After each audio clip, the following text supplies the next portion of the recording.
The underlying assumption about the obligations of social media platforms to underwrite, adjudicate.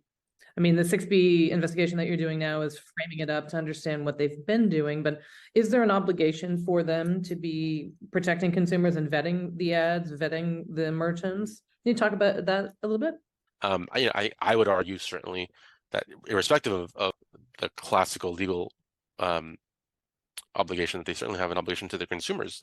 Their users are their consumers, or their customers, and they like any good business has an obligation to their customers to prevent harm if they want customers to stick around, if nothing else. I think that's a complex question because in the face of Section 230, but I think setting that aside, any business has a duty to prevent harm to their customers, and it's also part of the reason why we're really focused on paid ads, right? Because you could, in the context of user-generated content, I think this gets even more complicated.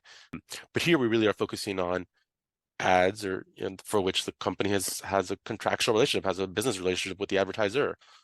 They're getting paid to run and publish these, and so I think that, in my view, all the more so they have a reason to make sure that it's not problematic or harming anybody.